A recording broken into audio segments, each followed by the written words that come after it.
Olá, meus queridos, boa noite. Estamos aqui mais uma vez para a leitura do livro Autoestima e os seus 6 pilares. Nós estamos aqui com este desafio. Inicialmente, nós estávamos aí lendo um capítulo por semana, mas a vida acontece, nós tivemos aí alguns intervalos durante esse período, e nós estamos agora retomando a leitura do capítulo 14, Autoestima nas escolas.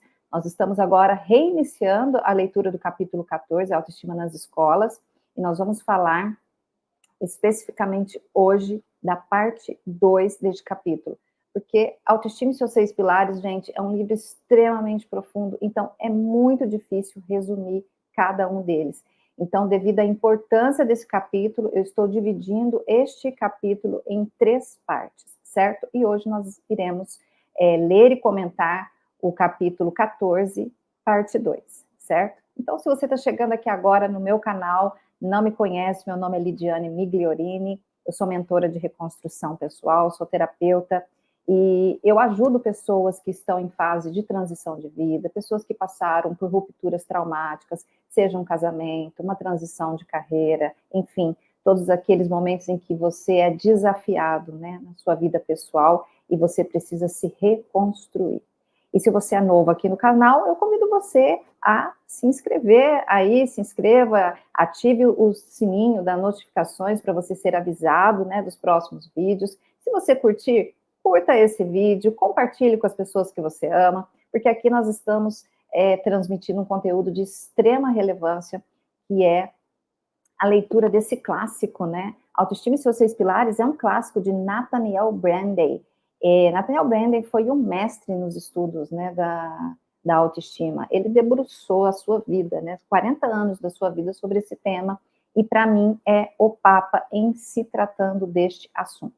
Então, se você quer saber mais sobre a construção da verdadeira autoestima, como isso se dá, as implicações, você entrou, você caiu no lugar certo, porque Nathaniel Branden é referência mundial nesse assunto, certo? Então, se você gostaria de fazer essa leitura junto com a gente, eu convido você também a entrar para o nosso grupo de WhatsApp. Basta você clicar no link aí da descrição, você vai encontrar, né, o link do grupo. Nós estamos fazendo essa leitura compartilhada. Caso você entre para o grupo, eu vou fornecer para você um PDF do livro. Sim, porque as editoras, infelizmente, não estão mais editando Autoestima e seus 6 pilares, gente, é uma pena isso. Então, nós estamos fazendo isso simplesmente por amor à obra, não estamos recebendo absolutamente nada com isso, certo?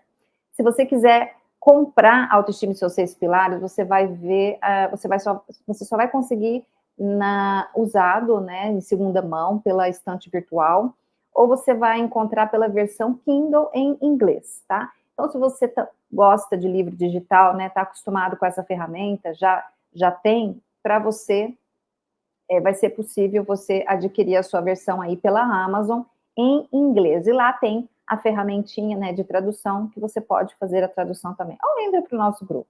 E aí você recebe o PDF e aproveita também, compartilha com a gente, né, os seus pensamentos, os seus insights, as suas dúvidas, né, as suas angústias a respeito do tema da autoestima. Bom, hoje, especialmente, esta transmissão, ela está sendo gravada, ela não está sendo ao vivo, né? Como eu disse para vocês, gente, a vida acontece e eu, devido a inúmeros compromissos pessoais, eu não estou conseguindo manter uma regularidade. Então, como eu sou apaixonada por essa obra, eu faço isso por amor e eu quero muito, muito, muito que todos vocês tenham acesso a esse conteúdo. Eu vou deixar gravado as sessões que eu não puder comparecer ao vivo. Então, essa, especialmente, hoje nós não estamos transmitindo ao vivo, não teremos os comentários ao vivo, porém, caso você tenha alguma dúvida, algum insight, queira compartilhar algo comigo, vai lá para o grupo, comenta lá, que a gente tem aquele bate-papo ali, pessoal, aquele bate-papo próximo, né, para estar tirando as suas dúvidas, certo? Bom, então, sem mais delongas, vamos começar a leitura. Então, vamos lá, deixa eu pôr aqui a minha tela. Então, nós estamos aqui, né? Parte 2, autoestima nas escolas. Vamos ver o que Nathaniel Branden nos traz a respeito desse assunto. Bom, ele começa falando da autoestima dos professores. Lembrando que aqui é a parte 2, tá, do livro, aliás, do capítulo. Então, se você não leu a parte 1 e nem estudou a parte 1, recomendo que você faça. Então, vamos lá. Assim como para os pais, é mais fácil para o professor inspirar a autoestima em seus alunos se ele próprio der exemplos e for modelo de um senso de self saudável e afirmativo. Bom, então, a autoestima, o Nathaniel Branden já começa dando, né, aquela chamada aí nos professores. De fato, algumas pesquisas sugerem que esse é o fator principal na capacidade que o professor tem de contribuir para a autoestima de seus alunos. Professores com baixa autoestima tendem a ser mais punitivos, impacientes e autoritários. Tendem a dar atenção aos pontos fracos da criança em vez de aos fortes. Inspiram medo e atitudes defensivas e encorajam a dependência. Dando sequência. Professores com baixa autoestima tendem a ser superdependentes da aprovação alheia. Tendem a achar que os outros são a fonte da sua autoestima, aqui entre aspas. Portanto, dificilmente estarão capacitados para ensinar que a autoestima deve ser gerada, sobretudo, no interior da pessoa. Ensinam que a autoestima vem da aprovação dos adultos e dos amigos, entre aspas. Transmitem uma abordagem externa e não interna da autoestima, e assim aumentam ainda mais os problemas de autoestima que os alunos já têm. Então, aqui eu vou trazer aqui para mim, rapidinho, só para que eu comente isso. Isso aqui é um erro que a maioria das pessoas, não somente os professores, cometem, né, ao transmitir essa informação para os seus alunos.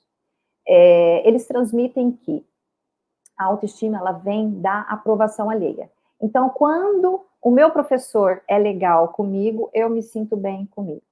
Quando o meu amiguinho é legal comigo, eu me sinto bem comigo mesmo. Eu me sinto uma pessoa bacana, eu me sinto uma pessoa legal. Quando eles não são legais comigo, eu me sinto para baixo, eu me sinto menos, eu acredito que eu tenho algo errado. Então, isso a gente aprende, né, a acreditar que o nosso valor próprio está conectado com as reações positivas ou negativas dos outros. Então, perceba, né, que instabilidade será a nossa vida ao acreditar nisso. Acreditar que a nossa fonte de autoestima está nos outros, quando na verdade ela vem de dentro, ela tem que ser construída, ela tem que ter esse embasamento forte internamente. Então, aqui o Nathaniel Branden, ele já dá esse puxão de orelha aí nos professores, quando isso tem muito a ver, né, com os nossos métodos de ensino, né, o método da nota boa, para quem acerta muito, e a nota baixa para quem erra, né? Se eu erro, é ruim, é triste errar, e eu sou punido se eu errar.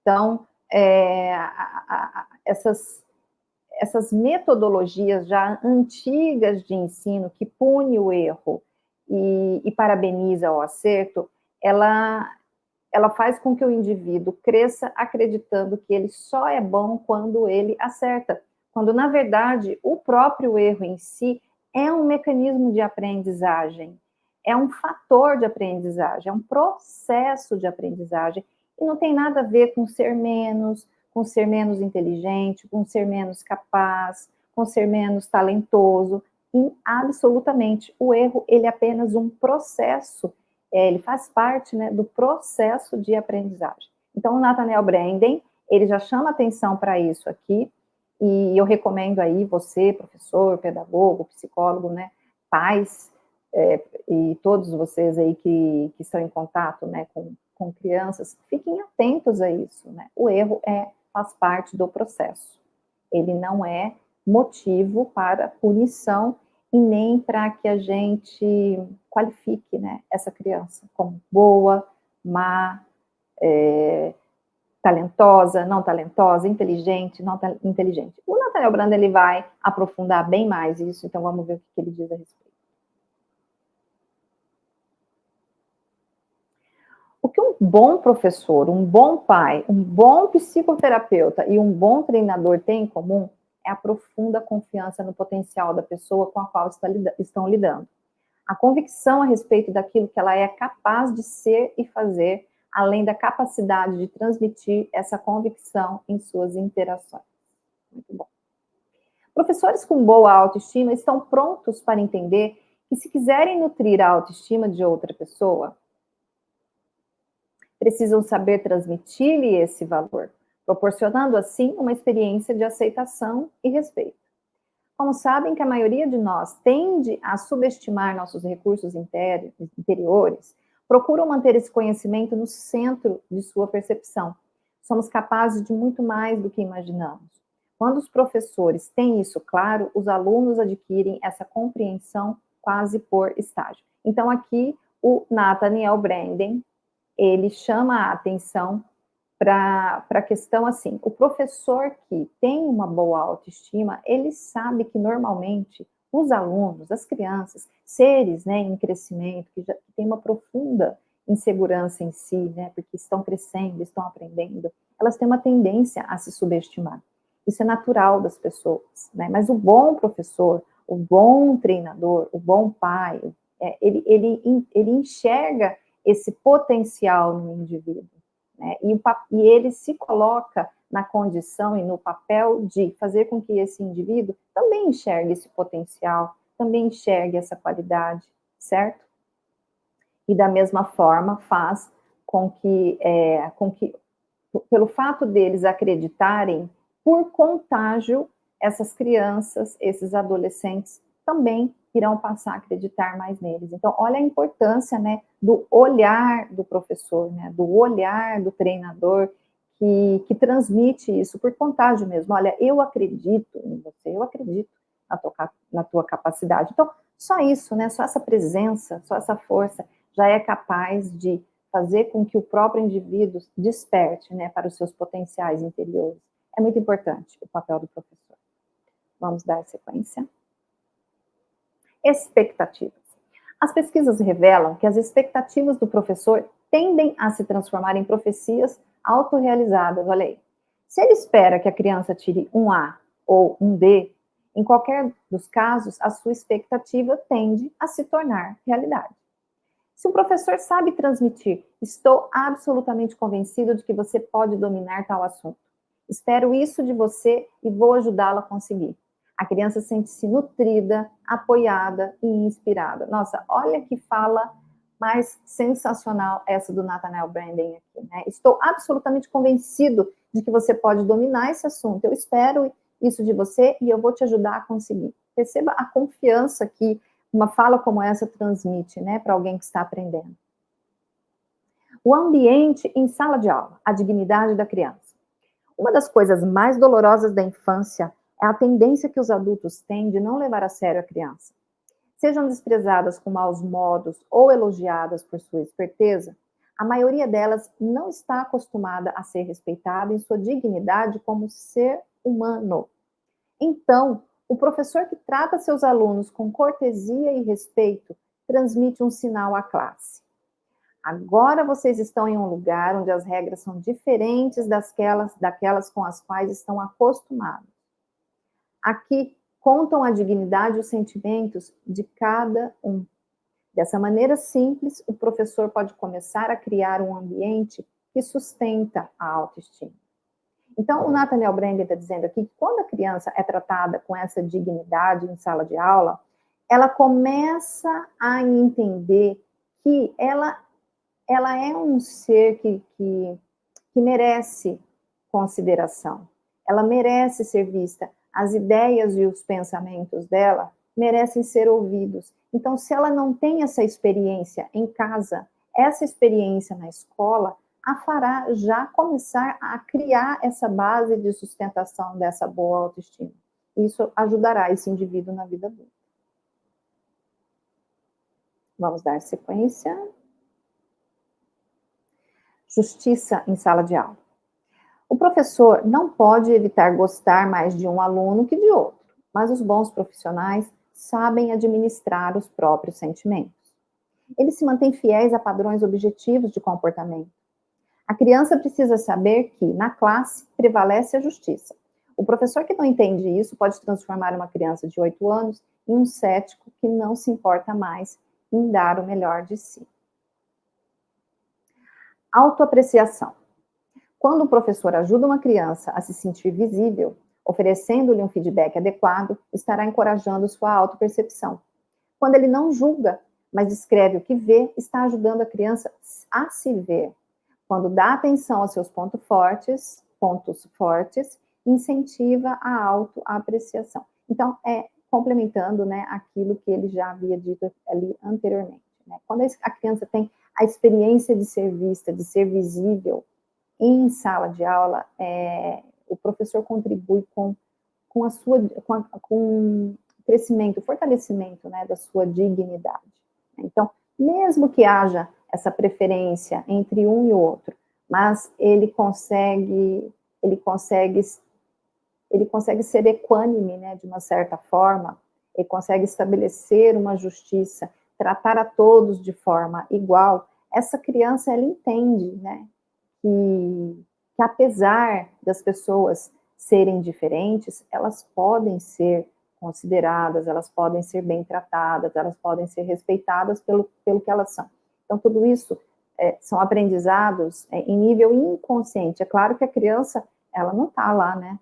Ela não tem ainda conhecimento, nem maturidade para isso, mas ela está absorvendo as informações do ambiente dessa maneira, né? Bom, então, existe justiça, né? Ao ponto que, se ela percebe que sempre há preferência por outro, em detrimento de outros, ela já cresce com essa sensação, né, com essa percepção da injustiça. Por mais que eu faça, por mais que eu fale, não vai adiantar. Perceba o quanto você ajuda, né, contribui para o encolhimento do self, né, de alguém, quando você não age com justiça, nessa fase de descobrimento da vida, né, de crescimento, né, a primeira experiência em sociedade. Então, é muito importante essa justiça, né, em sala de aula. Vamos lá. Às vezes, a criança não tem plena consciência de seus valores. O trabalho do professor é facilitar essa percepção. Isso nada tem que ver com falsos elogios. Toda criança faz bem algumas coisas. Todas elas têm seus pontos fortes. Só precisam ser encontrados, identificados e incentivados. O professor deveria ser um garimpeiro à procura de ouro.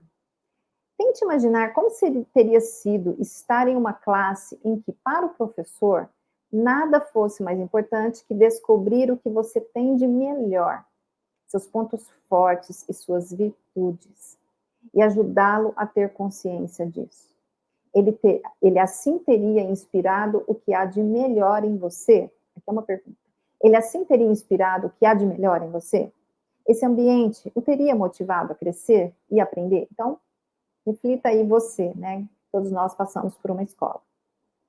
Imagine que numa sala de aula, o teu professor tem a missão de incentivar e de ajudar você a descobrir todos os seus pontos fortes, né? Tudo aquilo que você tem de bom, incentivar os seus talentos, as coisas legais que você faz, né? O quanto essa pessoa não teria contribuído com o teu crescimento, com o teu autoconhecimento. Então, fica aí uma reflexão também para nós, né, fazermos, se isso tivesse ocorrido, né, com a gente, como teria sido? Então, Nathaniel Brand está dizendo aqui da importância desse feedback, né, do professor, porque a criança, ela não tem consciência dos valores, né, do valor dela. Ela só vai ter consciência disso se ela tiver o feedback de um adulto. Então, aí cabe, né, os professores, pais, né, responsáveis, psicopedagogos, terapeutas, né, e etc., a ajudar, né, com que esse ser ajude a se ver, ajude a se enxergar. Aqui. Atenção. Toda criança precisa de atenção. Umas mais, outras menos. Há um tipo de aluno que é sempre ignorado. É aquele que faz muito bem suas lições, mas é tímido, envergonhado e sempre muito quieto. O professor precisa fazer um esforço extra para trazer essa criança para fora Esforço que deveria ser praticado perguntando-se sempre que necessário: Clara, qual é a sua opinião? Ou, o que você pensa disso, Charlie? Interessante isso, né, que ele traz aqui. Toda criança precisa de atenção, mas tem aquelas que precisam mais que outras. E aquela que é ignorada, né, que é aquela quietinha, que faz tudo certo, entrega tudo bonitinho, tem uma letra linda, tá sempre limpinha, mas ela tá sempre quieta no canto. Esta criança, apesar de ser extremamente responsável, apesar de ser extremamente obediente, né, vamos dizer assim, né, ela, enfim, ela não dá trabalho, né, ela não dá trabalho para o pai e para a mãe, ela não dá trabalho em sala de aula, ela não dá trabalho em lugar nenhum. Essa precisa de mais atenção do que as outras. Ela precisa ser trazida para fora, né, por algum motivo, essa criança, ela tem o seu self encolhido. Então, cabe a nós estimular essa criança para fora. Então, como que a gente faz isso? Fazendo perguntas. O que você pensa disso? O que você acha daquilo? Trazer essa pessoa para fora. Você gostaria de estar fazendo isso? Você gostaria? Né? Qual que é a sua opinião? O que você achou? Enfim, aqui a gente precisa trazer a criança para fora e não simplesmente, né, respirar aliviado que ela não está gritando e nem fazendo bagunça, né, pela sala ou pela casa. Toda estudante precisa e merece receber esse sinal. Acima de tudo, a mensagem de que seus pensamentos e sentimentos são importantes e necessários. O trágico de passar anos e anos sem receber essa mensagem dos adultos é que depois de algum tempo, o que ele sente e pensa passa a importar cada vez menos para si. Então, aqui é a consequência, né, da falta desse feedback, né, da falta desse sinal. Disciplina. Em toda sala de aula existem regras que precisam ser respeitadas, se a intenção for progredir com o aprendizado e realizar as tarefas. As regras podem ser impostas à força pelo professor ou podem ser explicadas de forma que cativem as crianças e sejam compreendidas pelos alunos. O professor pode pensar sobre as regras de duas maneiras. Uma é como conseguir com que os alunos façam o que deve ser feito. A outra é como inspirá-los a querer fazer o que deve ser feito. Tomar uma aguinha.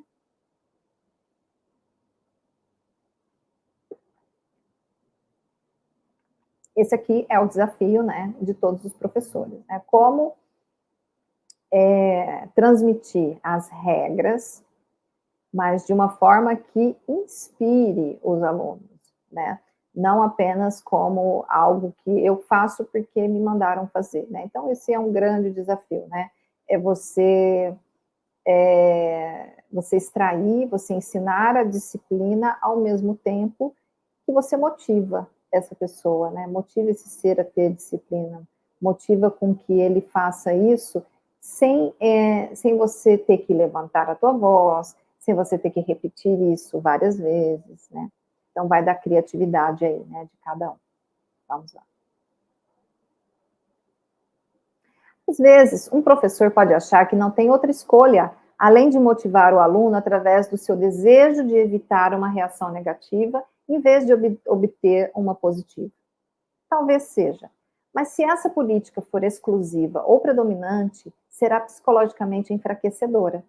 Fará com que fugir da dor seja mais importante que experimentar o prazer. O que leva à autorretração, a retração do pensamento e do sentimento.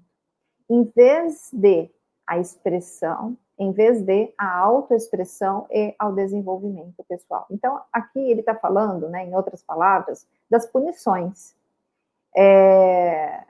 O que a maioria faz. Né? Então, o aluno, ele é muito mais motivado a fazer algo para evitar uma punição, algo negativo, do que necessariamente fazer algo para obter algo positivo. Então, em outras palavras, ele está dizendo aqui que quando o professor, né, age dessa maneira, porque foi assim que a gente aprendeu a vida inteira, né? Então, peraí, se eu não faço isso direito, eu vou ser punida. Eu vou ser punida de castigo, eu vou ser colocada de castigo, ou eu eu não vou sair por intervalo, por exemplo, ou eu vou receber uma nota negativa. Então, a gente aprendeu muito, né, a ter disciplina, a desenvolver disciplina para evitar punições. Só que o erro, né, segundo Nathaniel Branden, dessa prática é você estimular a autorretração desse indivíduo. Então, eu vou me retraindo, eu vou me encolhendo justamente para não cometer erros, para evitar a punição, né? Então, o contrário disso, que é o estímulo pelo acerto, o estímulo pelo positivo, né, pela recompensa, ou o estímulo pensando no aprendizado ou nas coisas, naquilo que o aluno tem de positivo, né? Quando esse estímulo, ele desenvolve nessa criança o contrário da autorretração, que é a autoexpressão. Então, eu vou ter mais coragem, eu vou ter mais vontade de me expressar no mundo, de fazer coisas no mundo, do que o contrário, certo? Então, é sobre isso que ele está dizendo aqui. Se a baixa autoestima pode impelir alguns professores a um comportamento rígido, punitivo ou mesmo sádico, outros podem ser impelidos àquele tipo de permissividade piegas que sinaliza total falta de autoridade. O resultado é a anarquia em classe. Compaixão e respeito não implicam falta de firmeza. Capitular diante dos elementos destrutivos da classe significa abdicar das responsabilidades de professor. Professores competentes reconhecem a necessidade de padrões para comportamentos aceitáveis, mas também reconhecem que a firmeza não precisa e não deve envolver insultos nem condutas que visem diminuir o senso de valor pessoal de ninguém. Uma das características do bom professor é ter vencido esses desafios. Então, aqui ele está falando também daquela atitude permissiva, né, que alguns professores têm. Alguns são extremamente rígidos, punitivos e às vezes até sádicos, né, em relação aos alunos, enquanto que outros são extremamente permissivos. Ele está dizendo aqui que o papel do bom professor não é esse, né? Você pode sim ter uma conduta respeitosa, né? Você pode ter empatia com o seu aluno, você pode sim promover a recompensa pela positividade, pelo acerto, mas você também pode e deve ser firme e ter firmeza, porque esse é o papel do professor, né? Essa firmeza, essa presença, né? Não é aquela permissividade total em que a sala de aula, como ele disse aqui, se torna uma verdadeira anarquia, né? Aquele lugar em que não tem norma, não tem regra e não tem ordem, né? Também não é por esse lado, percebam? Entendendo as emoções. Então, vamos agora partir para um outro campo, né? Ele estava falando aqui, ele falou bastante da autoestima dos professores, da conduta do professor em sala de aula, as consequências disso, e agora a gente vai falar do campo das emoções. Como que Nathaniel Branden vê essa questão? Uma emoção é um evento físico e mental. É uma resposta psicológica automática de características mentais e fisiológicas à nossa avaliação subconsciente do que percebemos como benéfico ou prejudicial a nós mesmos. Aqui tem um asterístico que ele colocou uma nota de rodapé aqui, em que ele diz o seguinte: estou omitindo aqui certas experiências de ansiedade e depressão com possíveis raízes biológicas e que não correspondem plenamente a essa definição, certo? Então, salvo aí, né, as doenças que têm raízes aí biológicas, certo? As emoções refletem a resposta de valor que o sujeito dá aos diferentes aspectos da realidade. Aí, entre aspas, a meu favor ou contra mim, bom ou mal para mim, serve ou não serve para mim, e assim por diante. No nível psicológico, desviam a percepção e assim param de reconhecer ou se dar conta de certos sentimentos. Espera só um pouquinho. Uma coisa. Tá, é isso mesmo.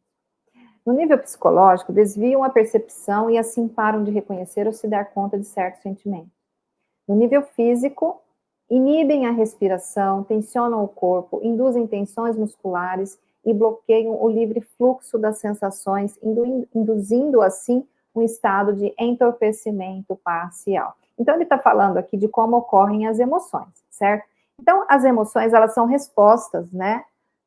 Respostas de valor que o sujeito dá a diversos aspectos da realidade dele, né? Então, o que é a meu favor ou contra mim? Então, dependendo disso, a sua emoção oscila, né? Se é a favor, você fica bem, você fica feliz.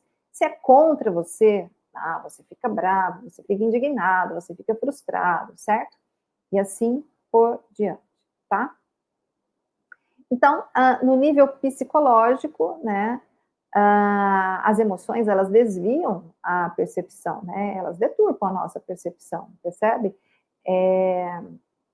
E sendo um mecanismo que desvia a nossa percepção, ela pode nos atrapalhar em enxergar as coisas como realmente são, certo?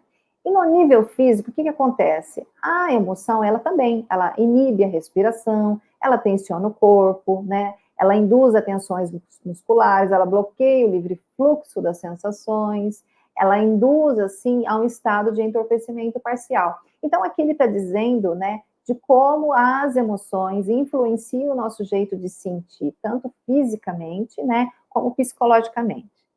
Então, tá, dito isso, o que ele está dizendo aqui na sequência? Ele não está dizendo que os pais sejam a única fonte de repressão na infância. Não são. As crianças aprendem sozinhas a proteger seu equilíbrio através do repúdio a certos sentimentos, como discuto em Honoring the Self. Esse aqui é um livro, né, do Nathaniel Branden, onde ele fala disso. Entretanto, é inegável que são muitos os pais que encorajam a prática da repressão emocional, fazendo isto a condição tácita de sua aprovação. Então, para quem não conhece, né, Nathaniel Branden, que se você está começando a ler Nathaniel Branden agora, eu recomendo que você leia outros livros dele para você ir pegando a forma como ele acredita esta questão de lidar com as emoções. Então, para o Nathaniel Branden, emoção é emoção. Ela tem que ser sentida, ela tem que ser experienciada. E nós aprendemos, todos nós, gente, porque esta consciência, ela vem de pouquíssimos anos para cá, e está muito longe, né, das escolas e os professores e a sociedade em geral praticar. A sociedade não vê as emoções dessa forma. A sociedade vê as emoções como ser raiva, medo, insegurança, inveja, tudo isso como algo ruim. Inclusive, a gente herdou isso muito aí, né, das religiões. E Nathaniel Branden, ele diz o contrário. Ele diz que as emoções não têm nada de bom e nem ruim delas. Elas estão aí apenas como fenômenos psicológicos e físicos e que precisam ser apenas experienciados.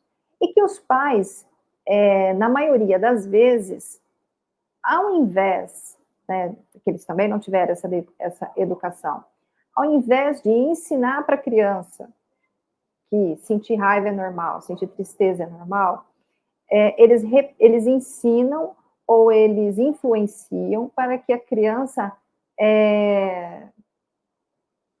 rejeite aquilo que ela sente. Né? Como, por exemplo, o choro é algo que muitos pais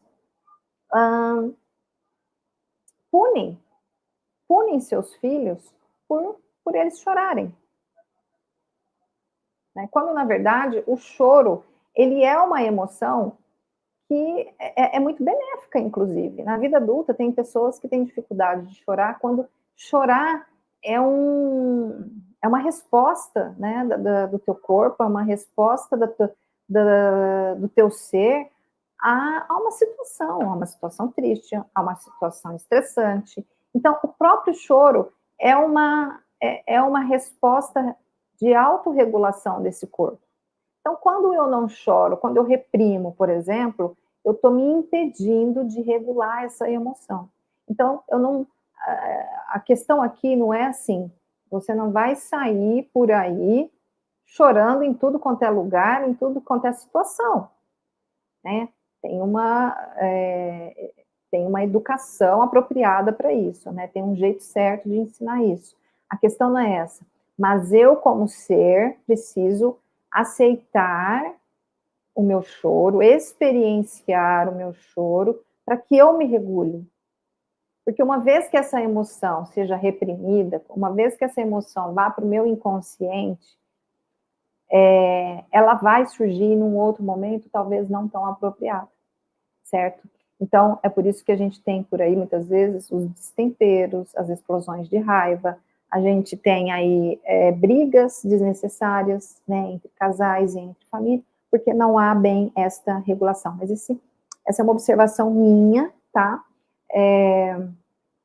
Só um complemento a essa parte aqui do livro, porque quem não está acostumado a ler Nathaniel Branden não entende muito bem o que ele quer dizer com isso, certo? Então, eu recomendo que você se aprofunde nessa questão, né? Que eu acho que, para mim, é uma grande virada de jogo, assim, quando você entende esse aspecto do que o Nathaniel Branden traz, né, nos seus estudos, e passa a adotar isso na tua própria vida, tá?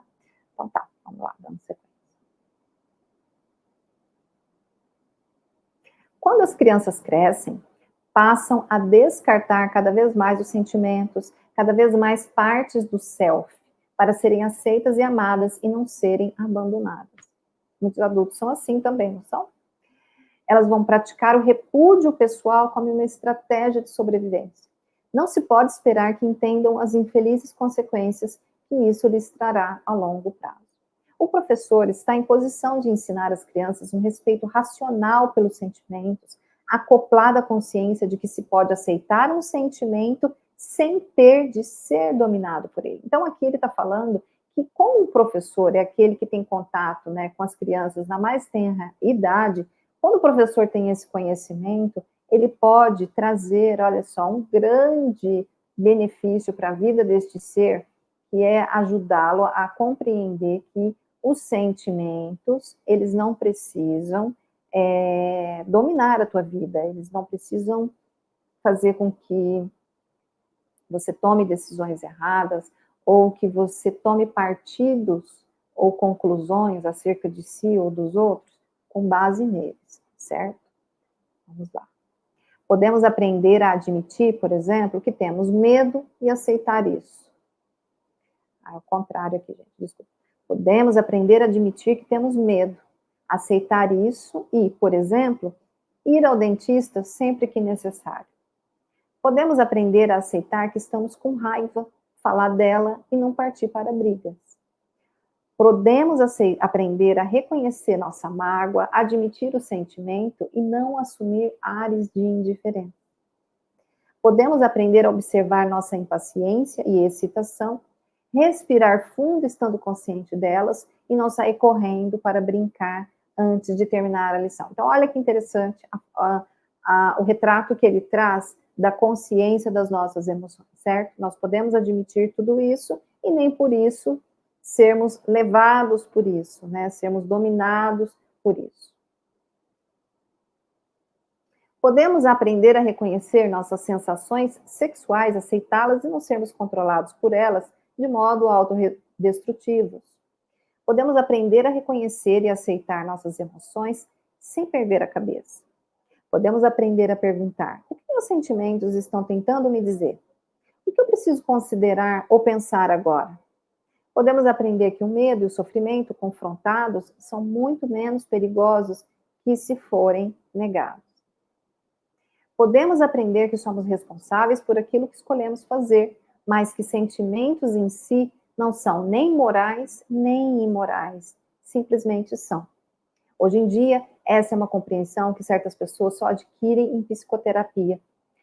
Mas, nas escolas do futuro, ninguém chegará ao final do primeiro grau sem ter sido exposto a essas ideias. Aqui no caso do Brasil, ensino fundamental, né?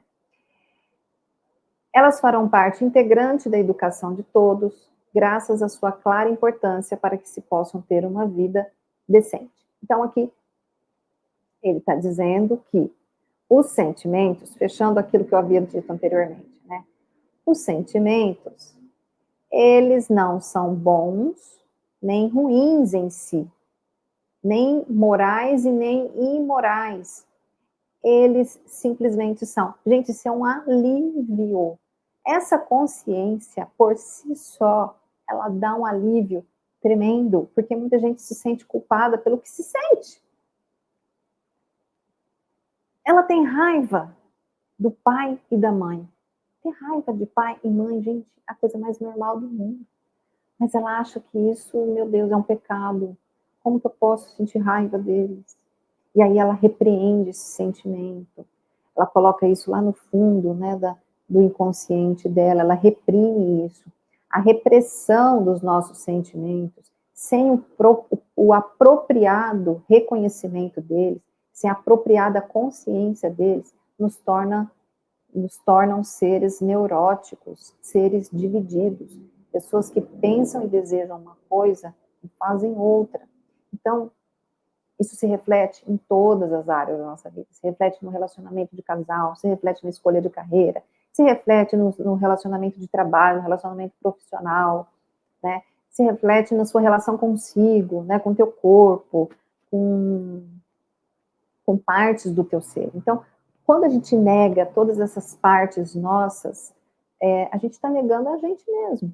E uma pessoa cindida, fatalmente, é uma pessoa que vai ter problemas, inúmeros, né, decorrentes aí na tua vida. Então, por isso que ele traz aqui a importância, né, da escola em se tratando ao desenvolvimento da autoestima dos indivíduos, né, porque quando a escola tem essa consciência, e hoje aqui no Brasil, né, isso está dentre, né, as 10 competências, né, do currículo paulista, da BNCC, né, o desenvolvimento da autoestima. Isso é muito importante, isso é um progresso, isso é um ganho da atualidade. Mas a forma como isso é feita é que eu tenho minhas dúvidas. Será que as pessoas estão conduzindo isso da maneira correta? Porque a maioria das pessoas tem uma visão errônea a respeito do que é autoestima, né? E tem muitos autores falando sobre isso, e muitos têm uma visão diferente, né? Então, esse princípio, né, da aceitação das emoções como elas são, né, e o devido direcionamento dessa emoção, para mim, está no cerne daquilo que o Nathaniel Branden estuda e daquilo que ele trouxe para a gente e deixou como legado. E, para mim, é isso que deveria ser ensinado, essa é a minha perspectiva, sabe? É muito mais importante do que muitas outras coisas aí que dizem que é autoestima, quando, na verdade, não é bem autoestima, né? É consequência de uma boa autoestima, né? Mas isso a gente comenta em outro momento. Vamos continuar aqui, que a gente está quase concluindo. Lidando com os outros, né? Então, agora é a perspectiva da autoestima e das escolas em relação a lidar com os outros. Se a autoestima é a confiança básica em nossa capacidade de lidar com os desafios básicos da vida. Um deles é relacionar-se efetivamente com outros seres humanos. Esse é um dos desafios básicos da vida, certo? Relacionar-se efetivamente com outros seres humanos. Sabemos muito sobre as habilidades que contribuem para as interações humanas competentes, e todo esse conhecimento precisa fazer parte da educação dos mais jovens, né? Então, se a escola prepara o indivíduo para a vida em sociedade ou trabalho, né, a autoestima, ela tem uma contribuição gigantesca para esse desafio básico, que é o relacionar-se bem com outro ser humano. Ninguém consegue, né, ter uma boa carreira, ninguém consegue desenvolver-se muito bem no trabalho se não tiver essa competência, certo? Sabemos, por exemplo, que os melhores relacionamentos apoiam-se no respeito por si e pelo outro.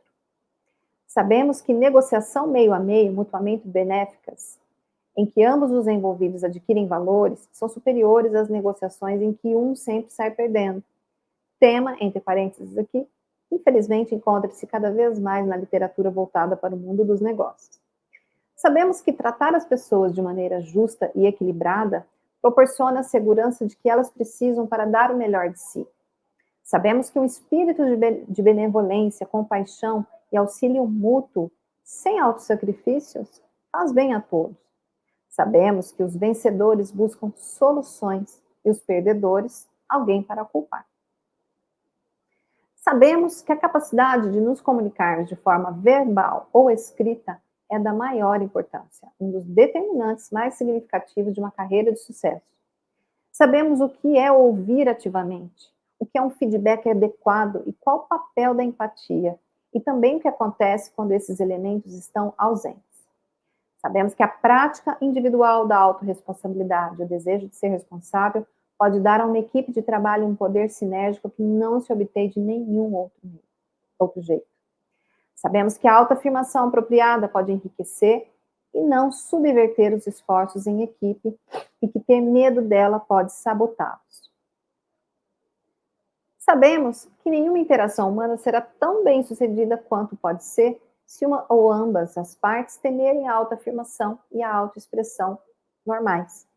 Saber disso é menos importante na educação de um jovem que receber informações sobre geografia?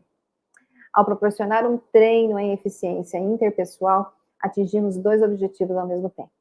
Nutrimos a autoestima e construímos a competência para o que a vida exige de nós.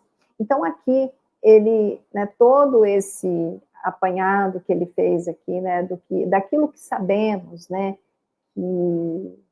que é bom, que é desejável nas interações humanas, né, nós sabemos de tudo isso, né. Então, qual a importância disso, né, diante de tudo aquilo que a gente aprende na escola? Tem a máxima importância. Isso é tão importante quanto você aprender história, geografia, matemática, língua portuguesa e por aí vai. Então, aqui ele está trazendo, né, a importância da autoestima nas escolas, desse ensino, dessa consciência, né? Aqui ele só fechou tudo aquilo que é consequência de uma autoestima e que é de extrema importância nas relações humanas e de trabalho, certo? A gente já está quase terminando. É isso daqui. Bom, eu estou quase aqui terminando o meu tempo, então eu estou fechando, certo? Essa foi o último slide aqui de autoestima nas escolas, parte 2, certo? Então, só frisando, certo? Ele está trazendo aqui que nutrir a autoestima e construir competência para o que a vida exige de nós é um dos fatores aí, né, do sucesso profissional, certo? Então, gente, esse capítulo, ele é grande, ele é extenso, então nós teremos aí a parte 3 do capítulo 14, certo? Então, eu adotarei, né, esta forma de trazer aí as leituras gravadas anteriormente, quando eu não puder estar ao vivo. Então, eu estou aqui em algumas semanas extremamente intensas, certo? E hoje eu não poderia estar ao vivo com vocês, mas eu fiz questão de fazer a gravação dessa aula anteriormente, para que vocês possam aí continuar dando a sequência, né, a leitura dos capítulos, que eu quero muito, muito, muito que a gente continue crescendo aí e que a gente continue crescendo com essa base, né, com a base desse conhecimento maravilhoso que esse autor deixou. Então, Nathaniel Brenner, como eu disse, é um mestre em se tratando dos estudos da autoestima. Então, para você que está chegando aqui agora, nós estamos fazendo a leitura, né, comentada do livro Autoestima e seus 6 pilares, de Nathaniel Brenner. Se você quiser fazer a leitura junto com a gente, você pode entrar no nosso grupo de WhatsApp, o link está aí na descrição do vídeo. Você entrando lá para o grupo, você também vai ganhar o PDF do livro, certo? Nós não estamos ganhando absolutamente nada com isso, é simplesmente por amor a esta obra, e porque as editoras não estão mais, né, editando Autoestima e seus 6 pilares, o que é uma pena. Por isso mesmo que eu estou fornecendo o PDF, mas você pode adquirir a versão de segunda mão, usado pela estante virtual, ou através do Kindle, né, para quem tem aí o Kindle pela Amazon, na versão em inglês. E aí, se você não souber, né, se você não souber inglês, você pode usar a ferramenta de tradução e traduzir para o português, que também dá. Ou seja, de todo jeito dá para quem quiser ler o livro, gente. Tá? Vem para o grupo, compra, enfim. Certo? E mais uma vez, eu agradeço a vocês. Se você gostou desse vídeo, peço que você dê o seu curtir aí, isso ajuda, né, o Google entender que esse vídeo é relevante, então assim, ele distribui para outras pessoas. Compartilhe aí na tua rede, para as pessoas que você acredita que vai se beneficiar desse conhecimento, né, especialmente agora que a gente está lendo ali a autoestima nas escolas.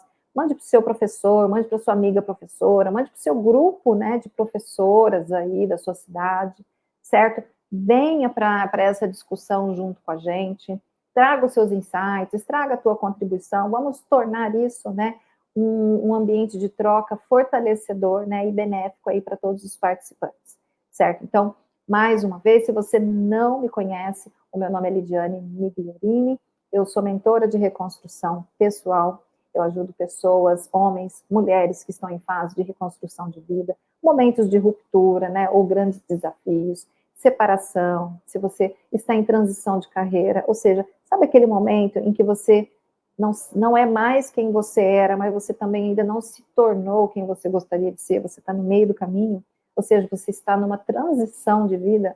Então, o meu trabalho é ajudar você a fazer esta transição de uma maneira que você não se demore demais, né, no período de dor, não se demore mais na incerteza, não demore demais a fazer as escolhas certas, não demore demais a mudar os seus hábitos, né? Então é um desenho de vida, né? Um design de vida, né? Um redesign de vida, eu diria, o meu trabalho, certo?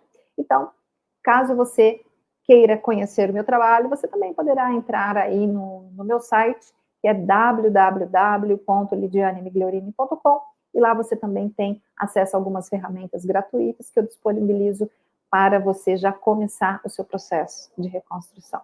Gente, então, como hoje nós não estamos ao vivo, não tem comentários, você pode deixar a sua dúvida lá no grupo e a gente responde lá de forma super direta, rápida, certo? Eu, mais uma vez, agradeço a audiência e a presença de todos vocês, e a gente se vê na nossa próxima transmissão. Um beijo grande e até mais.